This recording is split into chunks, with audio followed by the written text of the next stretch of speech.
أعوذ بالله من الشيطان الرجيم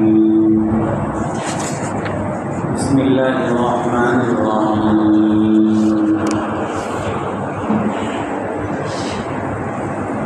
هو الذي خلقكم من طين ثم قضى أجلا وأجل مسمى عنده ثم أنتم تمترون وهو الله في السماوات وفي الأرض يعلم سركم وجهركم ويعلم ما تكسبون صدق الله العظيم আল্লাহ তাআলা বলেন, তিনি সেই সত্তা যিনি তোমাদেরকে মাটি থেকে সৃষ্টি করেছেন, অতঃপর মেয়াদ নির্ধারিত করেছেন। আর আল্লাহর কাছে নির্ধারিত মেয়াদ আছে, তারপরও তোমরা সন্দেহ পোষণ করো। আর তিনি আল্লাহ তাআলা আসমানসমূহে এবং জমিনে, তিনি তোমাদের গোপন জানেন, তোমাদের প্রকার জানেন, তিনি জানেন তোমরা যা করো। সমস্ত মানুষ আমরা মাটি থেকে সৃষ্টি। এর এক অর্থ হলো যে আল্লাহ তাআলা আদম আলাইহিস সালামকে মাটি থেকে সৃষ্টি করেছেন। আর দ্বিতীয় আর একটা অর্থ হলো আল্লাহ তাআলা সকল মানুষকেই মাটি থেকে সৃষ্টি করেছেন। আমরা যদিও মনে করি যে আমরা রক্ত মাংসের তৈরি, কিন্তু আমরা জানি মানুষ যখন দুনিয়াতে আসে তখন 3 কেজি বা 3.5 কেজি বা 2.5 কেজি এমন হয়। তো সেখান থেকে মানুষ 50, 80, 100 কেজি পর্যন্ত মানুষের শরীর হয়। কিন্তু এই 3 কেজি থেকে 100 কেজি যেই উপাদান থেকে হইল, কি থেকে হয়? আমরা সবজি খাই, আমরা গোশত খাই, আমরা মাছ খাই, আমরা ফলমূল, সব পেঁয়াজ এগুলো খাই। কিন্তু আমরা সবাই জানি আমরা যে সবজি, পেঁয়াজ, আলু, পটল যা খাই সবই মাটি থেকে তৈরি হয়। সব মাটির মধ্যে বোনা হয় একটা বীজ, আর সেই মাটির মিশ্রণে সেইটা ধীরে ধীরে গাছ হয়, সেখান থেকেই ফল হয়, সেখান থেকেই আলু, পেঁয়াজ, পটল যা হয় সবই হয়। এমনিভাবে মানুষ, এমনিভাবে পশু পাখি, এগুলো মানুষ যেমন এই ফলমূল খেয়ে, মাটি খেয়ে যেমন বড় হয়, এই গাছপালা তরুলতা খেয়ে মানুষ যেমন বড় হয়, এমনিভাবে পশু পাখি, মাছ এগুলো সবই ওই মাটির থেকে তৈরি গাছপালা তরুলতা সেগুলো খেয়ে বড় হয়। তো সেই হিসাবে আল্লাহ তাআলা যে বলেন আল্লাহ তাআলা তোমাদেরকে মাটি থেকে সৃষ্টি করেছেন, এক অর্থ তাফসীর ইবনে কাসীর, তাফসীর কুরতুবীতে আছে, এক অর্থ হলো যে আদম আলাইহিস সালামকে সরাসরি মাটি থেকে সৃষ্টি করেছেন। আর দ্বিতীয় আর একটা অর্থ হলো সকল মানুষকেই মাটি থেকে সৃষ্টি করছেন, কারণ সকল মানুষ যা খাদ্য গ্রহণ করে তার গঠন হয় সে 3 কেজি থেকে 80 কেজি 100 কেজিতে হয়, সব মাটির উপাদান থেকেই হয়। তারপর আল্লাহ তাআলা বলেন সুম্মা কাদা আজালা, অতঃপর মেয়াদ নির্ধারণ করে দিয়েছেন। মানুষ যে দুনিয়াতে আমরা আসি, কোনো মানুষই চিরঞ্জীব না, সারা জীবন থাকবে। যদিও ভাবসাব এমন যে আমি চাকরি করতেছি, আমার স্বপ্ন হইল অবসর নিয়ে একটা জমি কিনবো, জমি কিনে একটা বাড়ি করব, বাড়ি করে এটা ভাড়া দিব, এটা দিয়ে আবার আর একটা বাড়ি করব। অর্থাৎ স্বপ্ন হলো 200 বছরের, 300 বছরের, কিন্তু মানুষ বেশি থেকে বেশি 50, 60, 70, 80 বছর, এর চেয়ে বেশি কেউ আছেন। এমনিভাবে যে ক্ষমতা পায় তার আশা হলো এই ক্ষমতায় 5 বছরের পর আরও 5 বছর, আরও 5 বছর, 40 বছর, 50 বছর। তার স্বপ্ন হইল সে 200 বছর ক্ষমতা থাকবে, অথচ সে দুনিয়াতে থাকার কথা না বা কেউ থাকে না। এমনিভাবেই যারা ব্যবসা করে, এক কর্পোরেট ব্যবসা থেকে আরেকটা, এই যে RFA বিভিন্ন কোম্পানি, এক সিমেন্টের ব্যবসা ধরে, রডের ব্যবসা, বদনার ব্যবসা, এক এমন ব্যবসা যে তার ব্যবসা থেকে মনে হয় যে সে 500 বছর বাঁচবে, অথচ সেও 50-60 বছর পরে মারা যায়। তো আল্লাহ তাআলা এটাই বলেন সুম্মা ক্বাদা আজালা, আল্লাহ তাআলা মেয়াদ নির্ধারণ করে দিয়েছেন। এই জন্য এই কথা যদি আমার মাথায় থাকে যে আমার মরণ আছে, তাহলে আমার কাজকর্ম সব সঠিক হওয়ার একটা উপায় থাকে। কিন্তু যদি আমার মরণ আছে এই কথা যদি মাথায় না থাকে, তো জুলুমের পরে জুলুম করবে, মানুষের সাথে অন্যায়ের উপর অন্যায় করবে, নিজেই খাবে, মানুষকে দেখবে না, অর্থাৎ ভালো কোনো কাজ তার থেকে আসবে না। আল্লাহ তাআলা এখানে বলেন মেয়াদ নির্ধারণ করে দিয়েছেন। আমাদের মধ্যে আমরা অনেক ধোঁকার মধ্যে, অনেক প্রতারণার মধ্যে থাকি। আমাদের অনেকে এরকম বলে যে বাংলাদেশের যত খাবার এগুলোর মধ্যে ফরমালিন আর এগুলোর মধ্যে বিষ, ক্যান্সারের রোগ সব। তারপরে বাংলাদেশের মানুষ সব অলস, সারাদিন ঘুমায়, একটু খাটে না, দৌড়ায় না, জগিং করে না, ব্যায়াম করে না। অর্থাৎ যে যারা খাদ্য বাছাই করে খায়, যে একেবারে ফরমালিন যেগুলোর মধ্যে হইতে পারে এগুলোর ধারে কাছে যায় না, বেশি দাম দিয়ে কিনবে, তারপরও তারা অ্যাগ্রো খাবার, একেবারে ন্যাচারাল খাবার, প্রাকৃতিক খাবার কিনবে, কোনো সময় ভেজাল কোনো খাবার কিনবে না। এবং সে শরীরের স্বাস্থ্য সচেতন, সকালবেলা ঘুম থেকে উঠে দৌড়ায়, জগিং করে, ব্যায়াম করে এবং পানি বেশি বেশি খায়। যত ধরনের স্বাস্থ্য ভালো রাখার উপায় আছে সবই করে। তাফসিরে নাবুলসিতে বলে যে আমেরিকার এক বড় ডাক্তার, সে সব জায়গায় সেমিনার করে বেড়াইত যে সুস্বাস্থ্যর উপায় কী। সুস্বাস্থ্যর উপায়গুলো শরীরের মধ্যে জগিং করতে হবে, শরীরের মধ্যে খাটুনি দিতে হবে, যতই খান খাটুনি করলে এগুলো বার্ন হবে আর আপনার ডায়াবেটিস, প্রেশার, বিভিন্ন রোগ থেকে বাঁচবেন। যেই ডাক্তার এই দৌড়ানোর উপরে বিভিন্ন সভা সেমিনার করে অনেক মানুষকে সুস্থতার দিকে আনছেন, নিজেও সুস্থতার বড়াই করছেন, এই লোকই একদিন সকালে দৌড়াতে দৌড়াতে ওই দৌড়ানোর কারণেই হার্ট স্ট্রোক করে মারা গেছে। অর্থাৎ যেই দৌড়ানোর কথা বলে সবাইকে সচেতন করছে, সেই দৌড়াতে গিয়ে নিজেই মারা গেছে।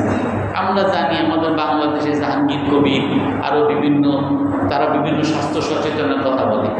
তাদের এই অনেকে তারাই বলে যে তাদের স্বাস্থ্য সচেতন খাবার কমাইতে বলছে, বিভিন্ন জিনিস কমাইতে বলছে, সুগার কমাইতে বলছে। যে অনেকে শুধু সে যেটা কমাইতে বলছে আর দৌড়াইতে বলছে আর বান করতে বলছে, শুধু এটাই নিছে, তার অন্য সাইড নেয় নেই। এগুলো নিতে গিয়ে সে স্টপ করছে, তার আরও ডাবল রোগ হয়ে গেছে। তো এই জন্য আমরা যতভাবেই আমরা মনে করি যে আমি যদি খাবার খাই ভালো করে তাহলে আমি কখনো মরবো না। ভালো খাবার কে কখনো মরা থেকে কেউ বাঁচতে পারছে?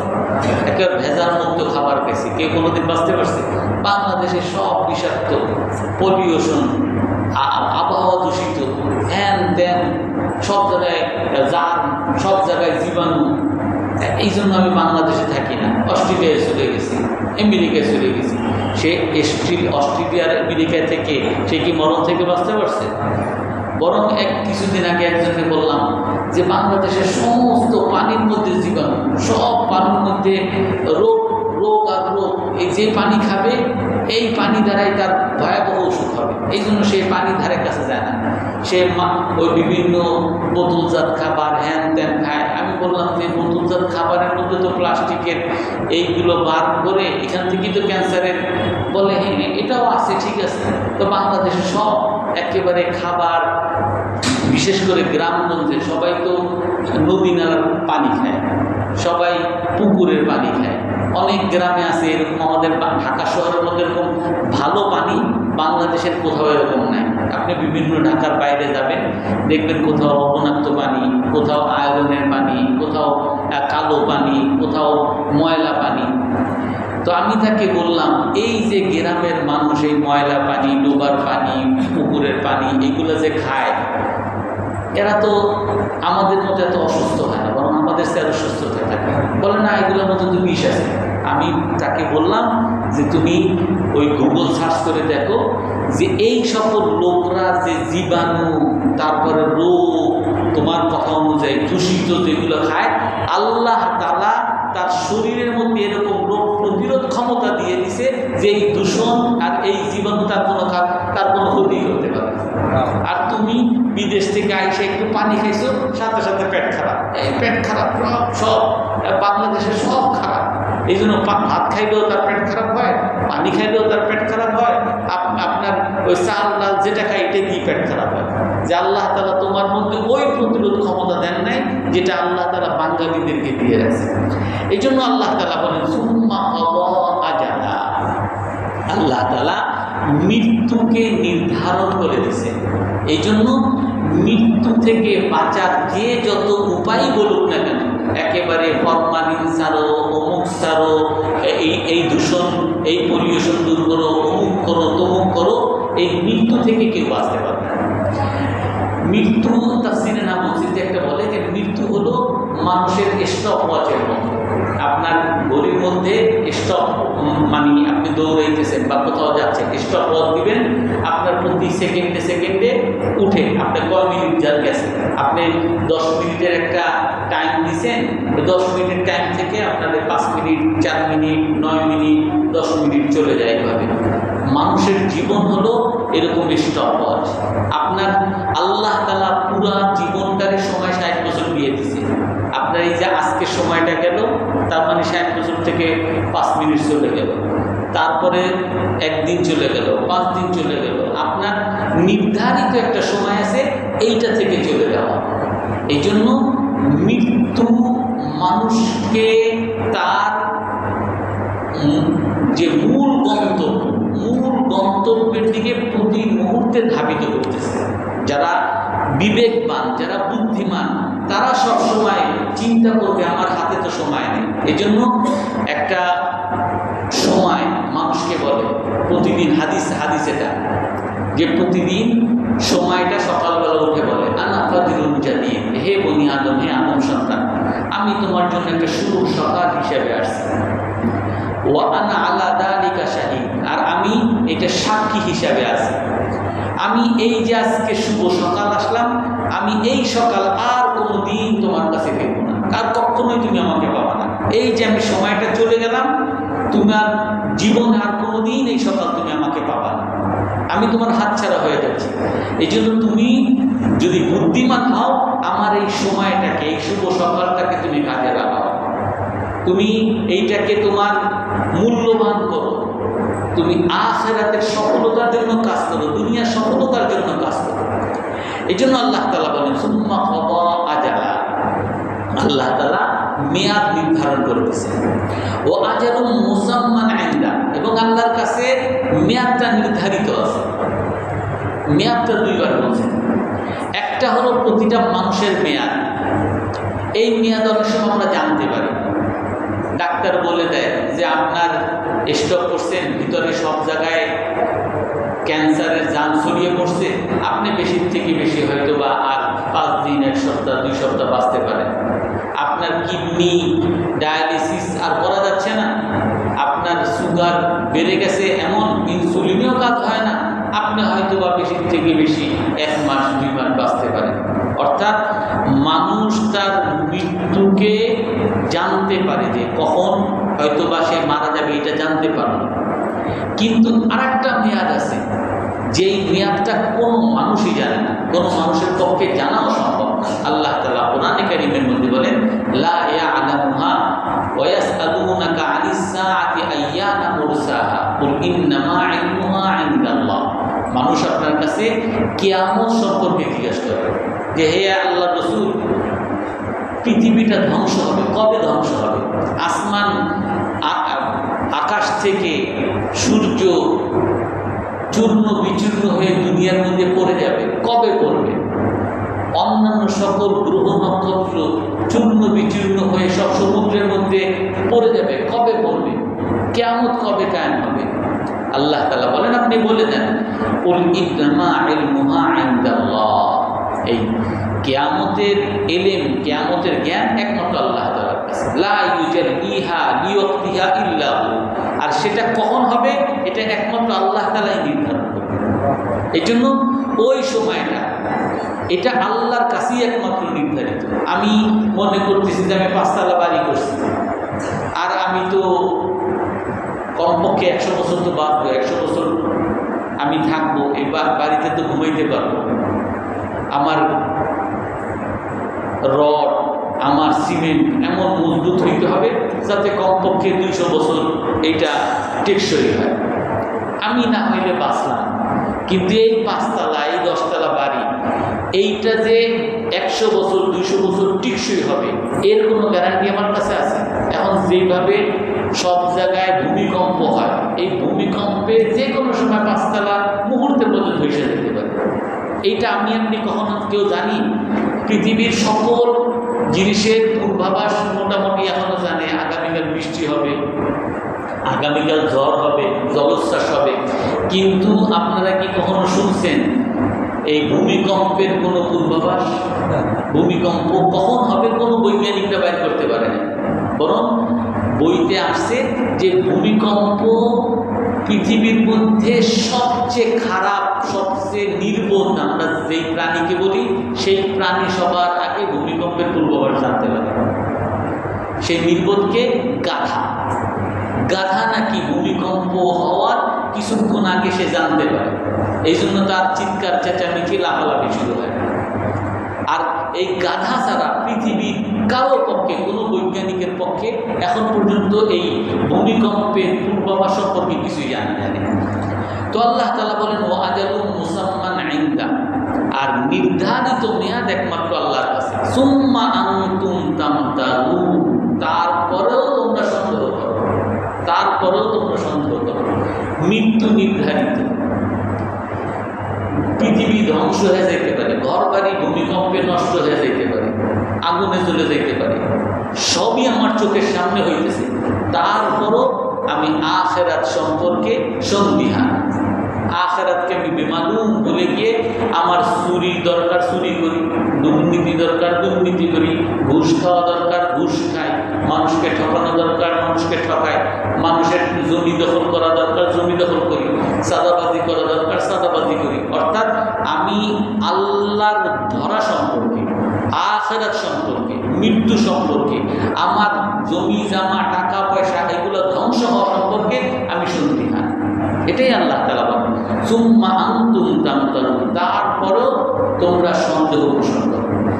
এই জন্য বুদ্ধিমান হলো সে যে মৃত্যুর জন্য সবসময় তৈরি থাকবে। আমি যে কোনো সময় মারা যেতে পারি। আপনি আমি কেউ বলতে পারি যে আমি আগামীকাল সকালে মারা যাবো না। আমার কত বন্ধু বান্ধব আমার চেয়ে অল্প বয়স্ক মানুষ স্ট্রোক করে মারা গেছে, অ্যাক্সিডেন্ট করে মারা গেছে, বিভিন্ন রোগ বালাইতে মারা গেছে, মারামারি করে মারা গেছে, ছুরিকাঘাত করে দিছে মারা গেছে। কত আমাদের চোখের সামনে হাজার হাজার ঘটনা আছে, অবরত আছে। এই জন্য বুদ্ধিমান হলো সেই ব্যক্তি যে মৃত্যুর জন্য তৈরি থাকবে। মৃত্যুর জন্য কেমনে তৈরি থাকবো? যে আমি জানবো যে আমার মৃত্যু কখন আসবে এটাও তো আমি জানি না, তার মৃত্যুর জন্য কেমনে তৈরি হবো? আল্লাহ তাআলা কোরআনে কারীমের মধ্যে বলেন ওয়ালা তামুতুন্না ইল্লা ওয়া আনতুম মুসলিমুন। হে মানুষরা, ইয়া আইয়ুহাল্লাযীনা আমানু, হে মুমিনরা, ইত্তাকুল্লাহ হাক্কা তুকাতিহি, আল্লাহকে ভয় করো। ওয়ালা তামুতুন্না, মারা যায় না, ইল্লা ওয়া আনতুম মুসলিমুন, মুসলমান না হওয়া ছাড়া। মুসলমান হয়ে তারপরে মারা যাবে, তার মানে ভাবসাব এমন যে মৃত্যু মনে হয় আমি জানি আমার হাতে, মৃত্যু আমি কখন মারা যাবো তার আগে মুসলমান হয়ে নেব। ব্যাপারটা এরকম নাকি?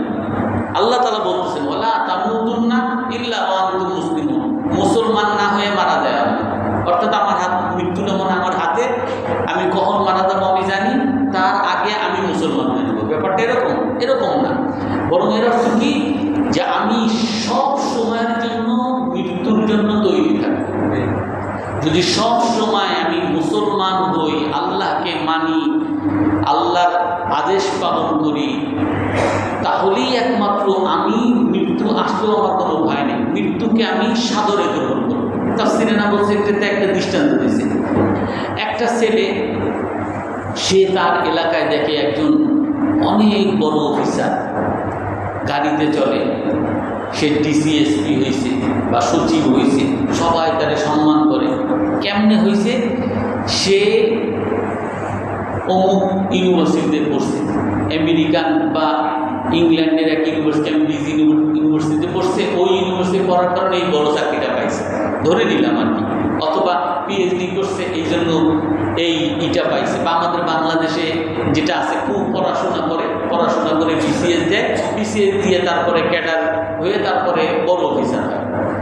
এখন এই ছেলেটা সে ঠিক করলো যে আমাকে এই লোকের মতো এরকম সফল একজন ব্যক্তি হইতে হবে, এর মতো এরকম সচিব হইতে হবে বা ডিসি হইতে হবে, এসপি হইতে। যদি সে ঠিক করলো, সে কি করবে?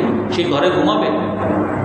বরং সে ওই ছোটোবেলা থেকেই, ক্লাস 5 থেকেই বা 1 থেকেই পড়াশোনা শুরু করবে। রাত দিন সবসময় পড়াশোনা করবে, পরীক্ষা দিবে এবং যত ধরনের পড়াশোনা নোট করা দরকার সব নোট করবে।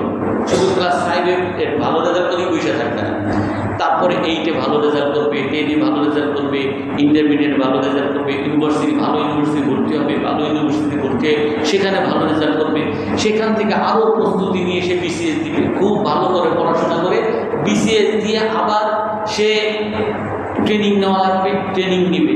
ট্রেনিংয়ের পরে আবার তার প্রমোশনের জন্য আরও পড়াশোনা করা লাগবে, সে পড়াশোনা করবে। তার প্রমোশনের জন্য তার কাজ অনেক ভালো পারফরমেন্স দেখাইতে হবে, সব সে করবে। কেন? সব করার পরে তাকে যখন প্রমোশন দেওয়া হবে, সে বিদেশে গেছে, পড়াশোনার ডিগ্রি নিয়ে আসতেছে, এখন প্লেনে উঠে সে এখন বাংলাদেশে প্লেনে নামবে। আর প্লেনে নামার পরে তারে সবাই স্বাগত জানিয়ে তারে বলবে যে আপনি আমাদের এখন সবচেয়ে বড় বস।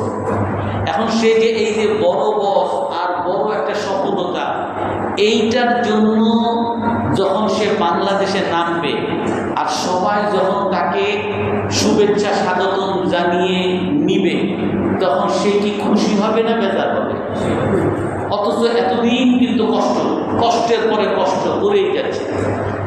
তাফসীরে বলছিতে লেখে যে কোনো মানুষ যদি মৃত্যুকে এইরকম অপেক্ষা করে যে মৃত্যু মানি হলো আমার খুশি আর খুশি, জান্নাত আর জান্নাত, আর মৃত্যুর আগে এই জান্নাত পাইতে হইলে, আল্লাহ সন্তুষ্টি পাইতে হইলে, রাসূলের সন্তুষ্টি পাইতে হইলে আমাকে রাতে কষ্ট করতে হবে, দিনে কষ্ট করতে হবে, আমার টাকা পয়সা যা থাকবে এগুলো নিজের কাজে লাগানো যাবে না, সব মানুষের কাজে লাগাইতে হবে, আমার শ্রম মানুষের জন্য দিতে হবে, আমি নিজে না খেয়ে অন্যকে খাওয়াইতে হবে। সারা জীবন সে কষ্টই করে যাবে, আর কষ্ট করে সে যখন মারা যাবে ওই প্লেন থেকে নামবে আর ফেরেশতারা তাকে স্বাগত ওয়েলকাম জানাতে থাকবে। কোরআনে কারীমের মধ্যে আছে ইন্নাল্লাযীনা ক্বালু রাব্বুনাল্লাহ, যারা দুনিয়াতে বলবে আমার রব আল্লাহ, সুম্মাস্তাকামু, এবং এর উপর অটল থাকবে, তাতানাজ্জালু আলাইহিমুল মালাইকা, তার মৃত্যুর সাথে সাথে ফেরেশতারা দলে দলে তারে স্বাগত জানাই দেয়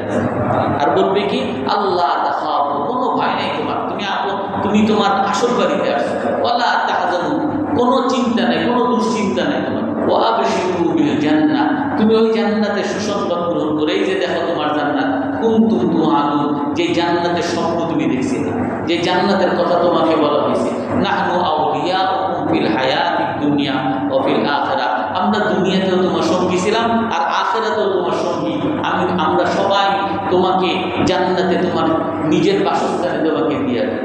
ওয়ালাকুম ফিহা মা তাশতাহি আনফুসুকুম ওয়ালাকুম ফিহা মা তাদউন, তুমি এই জান্নাতে যা তোমার মনে চায় সব আছে, তোমার মন যা দাবি করে, তুমি যা দাবি করো সব তোমার জন্য আছে। নুজুলাম মিন গফুরির রহিম, এই যে এত কিছু দেওয়া হয়েছে যে আবার তোমার বাইর করে দিবে, অথবা এই খাওয়াই এক একজন মানুষের বাড়িতে গেলে খাওয়ায়, যদি খুব পোলাও কর্মাও খাওয়ায়, পোলাও কর্মা খাওয়ার পরেও একটা খায়া দেওয়া বাড়িতেও আসেন, তারপরেও কি আপনি বাঁচতে পারেন? পরের দিন দেখা হইলে আমি না তোরে খাওয়াইছিলাম, এই কথা যদি বলে আমি তোরে খাওয়াইছিলাম, এরপরে কি ওই খাওয়ানোর দরকার আছে? ভাই তোর খাওয়ানি, তোর খাবারই তো খাইতেছে। শুধু যদি এই কথা বলে আমি তোমার না খাওয়াইছিলাম, আপনারা যদি একেবারে খুব আদর যত্ন করে নিয়ে, এরকম আমাদের গ্রামে ছিল, খুব আদর যত্ন নিয়ে একেবারে তার বাড়িতে নিয়ে কি বলে ছাগল জবাই দিয়ে খাওয়ায় টাওয়ায়, খাওয়ানোর পরে যে তোমার আত্মীয় স্বজন তোমাদেরকে এরকম খাওয়াইলাম, আমার এত টাকা খরচ হয়েছে, আমার এত টাকা দাও। তখন ভাই আমি তোমার কইছিলাম খাওয়াইতে, আমি এত টাকা পাবো কোথায়? অর্থাৎ মানুষ দুনিয়াতে যা করে খোটা দেয়। আল্লাহ তাআলা যে আমাকে জান্নাত দিবেন, যা চাই তাই দিবে, আমি যা দাবি করবো তাই দিব, আল্লাহকে আবার খোটা দিবেন? আল্লাহ তাআলা কোরআনে কারীমের মধ্যে বলেন নুজুলাম মিন গফুরির রহিম, এগুলো সব আমার পক্ষ থেকে আতিথেয়তা। আমি তোমাকে খাওয়ায় আমি খুশি, তোমাকে যে আমি খাওয়াইতে পারছি তাই আমি খুশি। এই জন্য ওই মৃত্যুর জন্য ওইভাবে তৈরি থাকতে হবে। আপনি দুনিয়াতে দেখেন, পৃথিবীর কোনো মাদ্রাসায় আছে যে একজন ছাত্র, আমাদের ধরনের আমাদের মাদ্রাসার এক ছাত্র আমাদের কাছে পরীক্ষার সময় সে করল, দরখাস্ত দিল যে হুজুর আমি ফার্স্ট হইতে চাই, আমি কোনো পরীক্ষা অ্যাটেন্ড করতে চাই, পড়ালেখার এই ঝামেলা আমি করতে পারবো না, আমার ফার্স্ট বানায় দিবে। কেউ কি ফার্স্ট বানায় দিবে? অথবা স্কুলে দিল যে স্যার আমার ফার্স্ট বানায় দিবে, আমি পড়াশোনা ভালো লাগে না, পড়াশোনা করবো না, কারো ফার্স্ট বানায় দিবে। অথবা মেট্রিক পরীক্ষা দিল, যে একেবারে শিক্ষামন্ত্রীর কাছে চিঠি পাঠাই যে আপনার যত টাকা লাগে আমি ঘুষ দিব, আমার ফার্স্ট বানায় দিবে। শিক্ষামন্ত্রী কি কারো ফার্স্ট বানায় দিবে? বা প্রধানমন্ত্রী কেউ ফার্স্ট বানায় দিবে? অর্থাৎ সিস্টেমই না এরকম। আপনাকে যদি ওই কিছু বড় অ্যাচিভমেন্ট করতে হয়, এর জন্য আপনাকে কষ্ট করেই যেতে হবে। এই জন্য আপনি যদি জান্নাত পেতে চান, এমনি কোনো কাজ ছাড়া জান্নাত পেয়ে যাবো? আমরা তো আশা তো এরকমই করি, আল্লাহ জান্নাত দিয়ে দিন। আপনি একজনে বলবেন ভাই নামাজ পড়েন, হ্যাঁ নামাজের দরকার না, আল্লাহ আমাদের জান্নাত এমনি দিয়ে দিন। একজন আপনি বলবেন যে ভাই আপনি হারাম খায়েন না, আপনি ঘুষ খান না, আল্লাহ আপনাদেরকে আল্লাহ আমার বানাইছে নাকি, জান্নাতের কন্ট্রাক্টরে দিচ্ছে নাকি, আমার জান্নাত আল্লাহ আমার দিয়ে দিন। অর্থাৎ এই জান্নাতের পাওয়া, মৃত্যুর পরে সফলতা পাওয়া, এগুলো সব আমার কাজের সাথে সম্পর্কিত। আমি ভালো কাজ করব, পরীক্ষার সাথে এই ভালো কাজের সাথে আমার, তখন আমি এই লাভ পাবো। এটা পরে আয়াত আল্লাহ তাআলা বলেন ওয়াল্লাহু ফিস সামাওয়াতি ওয়া ফিল আরদ, আল্লাহ তাআলা, আল্লাহ আসমানের মধ্যে জমিনের মধ্যে। অর্থাৎ আমাদের অনেকে মনে করি আল্লাহ আখিরাতে আছে, দুনিয়ার কাম করতে হলে হুজুর আপনাদের কথা শুনে যান, ব্যবসা করতে হলে এই ওয়াজ নসিহত শুনলে ব্যবসা করা যায় না, এই চাকরি বাকরি করতে হলে ওয়াজ পাইতে হলে চাকরি ওয়াজ নসিহত শুনে যাবে না। এমন কোনো চাকরি নেই ঘুষ ছাড়া চাকরি হয়, এমন কোনো ব্যবসা নেই মানুষের ঠকানো ছাড়া ব্যবসা হয়, সুদ ছাড়া ব্যবসা হয়, মানুষের ধাপ্পাবাজি ছাড়া ব্যবসা। এইসব আপনার ওয়াজ নসিহত সব ঘরের মধ্যে থাকবে। নামাজ পড়ি আল্লাহ জান্নাতে দিবে। অর্থাৎ সবাই আমরা মনে করি আল্লাহ আছে, কিন্তু আখিরাতের জন্য, দুনিয়ায় আল্লাহ নাই। আমি দুনিয়ার সফলতা, ব্যর্থতা বা দুনিয়ার যে আমি করতেছি এগুলো সম্পর্কে মনে হয় আল্লাহ আমার বেখবর, আল্লাহ মনে হয় আমার কোনো ধরবেন না, জিজ্ঞাসা করবেন, এমন একটা ভাব আমাদের। আল্লাহ তাআলা বলেন কি ওয়াহুয়াল্লাহু ফিস সামাওয়াতি ওয়া ফিল আরদ, আল্লাহ তাআলা আসমানের মধ্যেও আল্লাহ, জমিনের মধ্যেও আল্লাহ। অর্থাৎ সব কিছুর মালিক আল্লাহ তাআলা, সব কিছুর ক্ষমতা আল্লাহর হাতে। আপনি ব্যবসা ভালো করবেন, আল্লাহ না দিলে জীবনও ব্যবসা ভালো হবে না। আপনার চাকরি পাবেন, আল্লাহ না দিলে জীবনও আপনার চাকরি হবে না। আপনার প্রমোশন চান, আল্লাহ না দিলে জীবনও আপনার প্রমোশন হবে না। আপনি ভালো বউ চান, আল্লাহ না দিলে জীবনও ভালো বউ হবে না। আপনি ছেলে মেয়ে ভালো চান, আল্লাহ না দিলে জীবনও ভালো হবে না। ইয়ালামু সিররাকুম, আল্লাহ তাআলা তোমাদের গোপন জানেন, তোমাদের প্রকাশ জানেন। ওয়া ইয়ালামু মা তাকসিবুন, তোমরা যা করো এগুলো জানেন। এই জন্য যে আখিরাতের উপর বিশ্বাস থাকবে, মৃত্যুকে যার স্মরণে থাকবে, তার যে কাজগুলো, এই কাজগুলো কি মানুষের উপকারের জন্য হবে নাকি অপকারের জন্য হবে? তার কাজ মানুষ যদি কারোর মধ্যে মৃত্যুর ভয় থাকে, কারোর মধ্যে আখিরাতের বিশ্বাস থাকে, সে কি মানুষের উপকার করবে না অপকার করবে? প্রতিটা মানুষই কাজ করে, কিন্তু এই কাজ দুই রকম হবে। এক হলো মানুষের মানদণ্ড চেঞ্জ হয়ে যাবে। যদি আপনার মধ্যে আখিরাতের বিশ্বাস থাকে, মৃত্যুর স্মরণ যদি থাকে, তাহলে আপনার প্রতিটা কাজ মানুষের উপকারের জন্য হবে। আপনি মনে করবেন আপনার যে টাকা, এই টাকা দিতে পারছেন, এইটাকে সফলতা মনে করবেন। আর আপনি আরেকজনের থেকে নিতে পারলে এটার ব্যর্থতা মনে করবেন। এই যে আজকে পৃথিবীতে সবাই মনে করে কি, যে ছিনতাই করে টাকা নিছি, মানুষকে ঠকায় টাকা নিছি, ঘুষের মাধ্যমে টাকা নিছি, সুদের মাধ্যমে টাকা নিছি। এই যে মানুষের কাছ থেকে টাকা নেওয়া সফলতা মনে করা, এটা কি কখনো ওই ব্যক্তি সফলতা মনে করবে যে আখিরাতে বিশ্বাস করে, যে মৃত্যুকে স্মরণ করে? সে কখনো এটা সফলতা মনে করবে? তার কাজ পুরো ভিন্ন হয়ে যাবে। যে মৃত্যুকে স্মরণে রাখবে, আখিরাতে বিশ্বাস করবে, জান্নাতের যার আকাঙ্ক্ষা থাকবে, তার সব সময় দেওয়ার মধ্যে সফলতা খুঁজবে, মানুষকে দেওয়ার মধ্যে সে খুশি হবে, মানুষের খেদমত করার মধ্যে খুশি হবে, মানুষের সেবা নেওয়ার মধ্যে খুশি হবে। মানুষের সেবার কারা নিবে? যে আমি নেতা, আমারে তোরা সেবা করবি, আমার ব্যবসা তোরা করে দিবি, আমার ঘরের বাজার তোরা করে দিবি, আমার ঘর পরিষ্কার করে দিবি, আমার সব কিছু করে দিবি, আমি শুধু জমিদারের মতো থাকবো। এটা কে মনে করবে? যার মধ্যে আখিরাতের ভয় থাকবে না, জান্নাতের আশা যার মধ্যে থাকবে না, যার মধ্যে মৃত্যুর আশা থাকবে না। এই জন্য মানুষের কাজও ভিন্ন হয়ে যাবে। যে মৃত্যুকে স্মরণ করবে, তার কাজ হবে সবসময় মানুষকে দেওয়া, তার কাজ হবে সবসময় মানুষের জন্য সেবা করা, তার কাজ হবে সবসময় মানুষের কাছে ছোট হওয়া, মানুষের সাথে অহংকার করা না, মানুষকে তুচ্ছ-তাচ্ছিল্য করা না, তুচ্ছ-তাচ্ছিল্য, মানুষের উপর বড়াই করা, বড়লোকি দেখানো, এগুলো হলো যে মৃত্যুকে স্মরণ করা। মৃত্যুকে যার মাথার মধ্যে নেয়, জান্নাতের সফলতা যার কাছে নেয়, জাহান্নামের ভয় যার কাছে নেয়। এই জন্য আমরা সবাই ইনশাআল্লাহ মৃত্যুকে স্মরণ করবো তো ইনশাআল্লাহ সবসময়, আখিরাতের উপরে সবসময় বিশ্বাস, এইটাকে মনে রাখবো তো ইনশাআল্লাহ। আল্লাহ তাআলা আমাদেরকে আমল করার তৌফিক দান করেন। আরো কোনো প্রশ্ন আছে? জি, সূরাতুল আনআম মাত্র শুরু করলাম, তৃতীয় নাম্বার আয়াত। জি,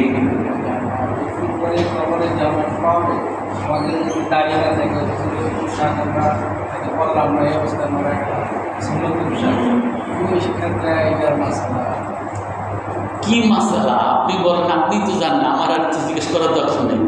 আপনার মৃত্যুর পরে তিনটা প্রশ্ন হবে, তিনটা প্রশ্নের একটা প্রশ্ন হলো রাসূল সাল্লাল্লাহু আলাইহি সাল্লামকে সামনে আনা হবে, আর বলা হবে যে একে চিনো কিনা, মান হাদার রাজুল আল্লাযী বুইসা ইলাইকুম, এই ব্যক্তিকে চিনো কিনা যে ব্যক্তিকে তোমাদের কাছে পাঠানো হয়েছে। আমি যদি তাকে অনুসরণ না করি, আমি তার মতো আকৃতি না ধরি, তার আদর্শ যদি না ধরি, আমি তো তাকে চিনব না। এগুলো সব হলো আমার আচরণের। এমন না যে আমি একেবারে রসুল আমি ওই বিদাত, তারপরে কি বলে ওরস করছি, এই জন্য আমি মানে একেবারে রসুলের খুব আশেক হয়ে যাবো, ব্যাপারটা এমন না।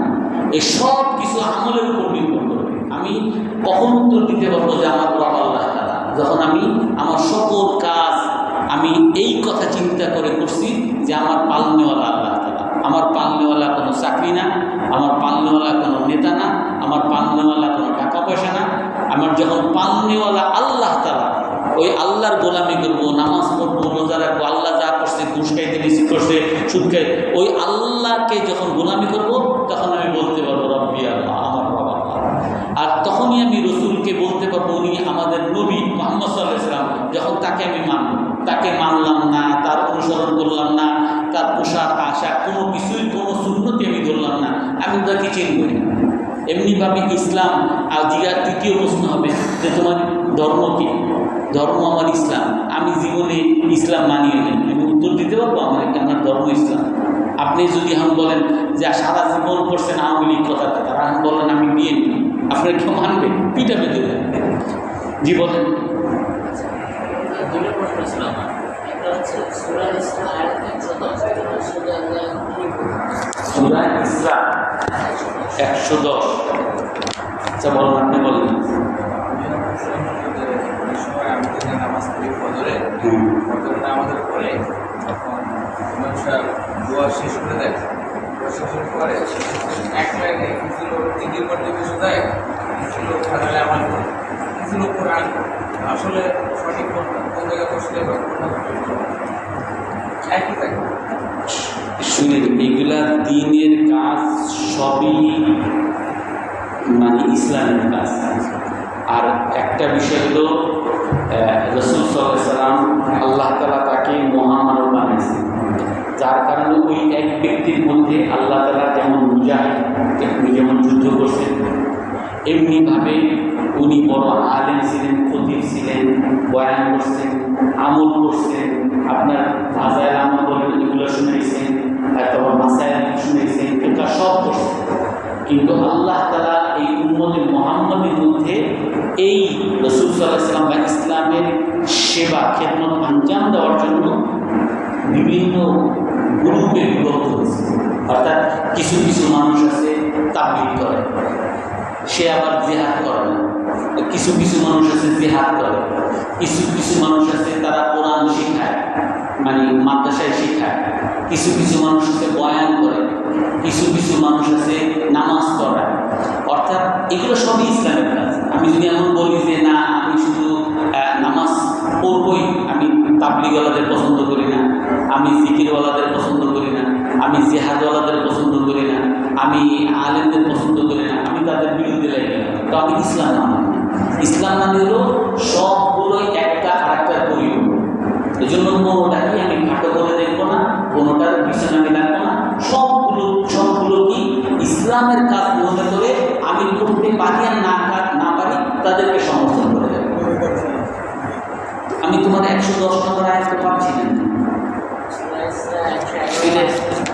না, এখানে তো টোটাল আয়াতই আছে মনে হয় 108টা, 111 নম্বর। আচ্ছা, ওয়াকুল আলহামদুলিল্লাহিল্লাযী লাম ইয়াত্তাখিয ওয়ালাদা, সর্বশেষ আয়াত। এর অর্থ হলো আপনি সর্বশেষের আগে না, সর্বশেষ আয়াত আপনি বলেন সকল প্রশংসা আল্লাহ তাআলা, যে আল্লাহ তাআলা কোনো সন্তান গ্রহণ করেন নাই, আল্লাহর কোনো সন্তান নেই, এবং আল্লাহ তাআলার রাজত্বের মধ্যে কোনো অংশীদার নেই, ওয়ালাম ইয়াকুন লাহু ওয়ালিয়্যুম মিনাল যুল, এবং আল্লাহ তাআলা কোনো অভিভাবক নেই, ওয়াকাব্বিরহু তাকবীরা, তার বরত্ব বর্ণনা করেন।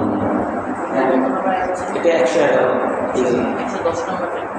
110 যদি আপনি বলে দেন তোমরা আল্লাহকে ডাকো, আবেদুর রহমান অথবা রহমানকে ডাকো, এই আম্মা তাদের যাকে ডাকো, ফালাহুল আসমাউল হুসনা, তার বহু ভালো নাম আছে, আসমাউল হুসনা। ওয়ালা তাজহার বিসলাতিকা, তোমার নামাজকে জোরে করবা না, অর্থাৎ জোরে কারাত না, আর আস্তে করবা না, এটার মাঝামাঝি করো। মাঝামাঝি আমরা নামাজ পড়ি না, আমরা ফজর নামাজ পড়ি জোরে জোরে কারাত। তারপরে কিছু কিছু নামাজ আছে ধীরে ধীরে করি আমরা, মানে আস্তে, জোহর নামাজ আমরা কেরাত আস্তে করি। আর আমি যদি আলাদা আলাদা যদি নফল করি, আমি জোরেও করতে পারি, আস্তেও করতে পারি, দুটোটা নামাজ সুযোগ আছে। আরেকটা প্রশ্ন ছিল ফজর নামাজ নিতে, যে ফজর নামাজ হচ্ছে মসজিদে দেরি, তো আমার সুন্নাত নামাজটা হচ্ছে মিস, তাহলে আমি হচ্ছে এসে দেখছি যে ইমাম মাত্র হচ্ছে নামাজ শুরু করবে, তাহলে আমি এসে সুন্নাত নামাজটা পড়ে তারপর আগে সুন্নত পড়তে হবে, তারপরে ফজর নামাজ। যদি এমন হয় আসতে একেবারে দেরি করে, এখন যদি সুন্নত পড়ো ইমাম সাহেবের নামাজ শেষ হয়ে যাবে, তো সেই ক্ষেত্রে সুন্নতটা ইমাম সাহেবের সাথে আদায় হবে। কিন্তু যদি সুযোগ থাকে যে আমি সুন্নত পড়লেও আমি জামাত পাবো, তো সেই ক্ষেত্রে আগে সুন্নত পড়তে হবে, তারপরে জামাত পড়তে হবে। যদি একবার চলে যায়, মহিলারা অনেকেই বর্তমানে দেখে বুঝন করে আপনি এটা কতটুকু ইসলামের পদ্ধতি? আর আপনিও জানেন, আমিও জানি, সবাই জানি কতটুকু ইসলামে বহিত। এটা তো আমার কাছে নতুন করে ফটো নেওয়ার কিছু নেই। এটা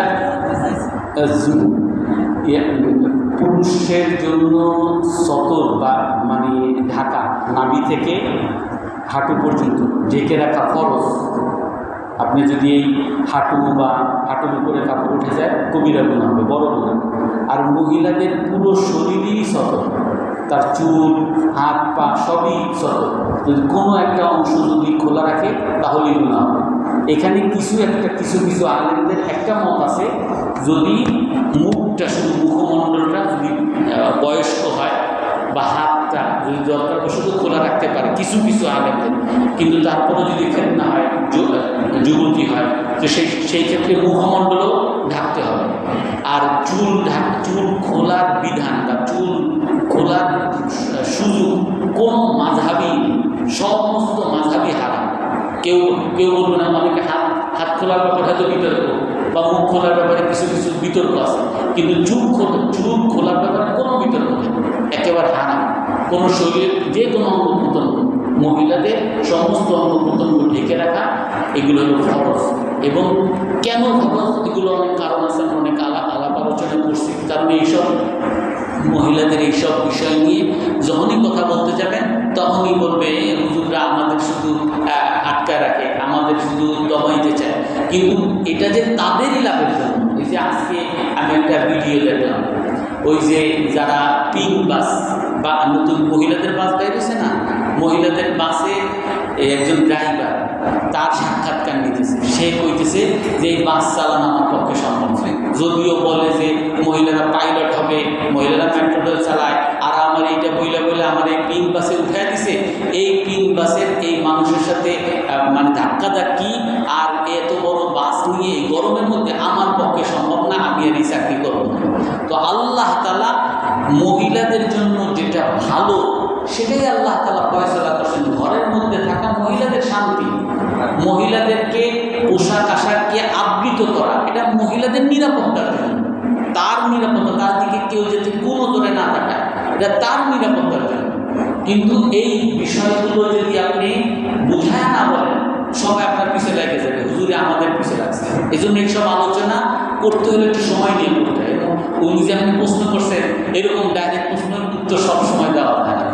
আল্লাহ তাআলা আমাদের সকলকে আমল করার তৌফিক দান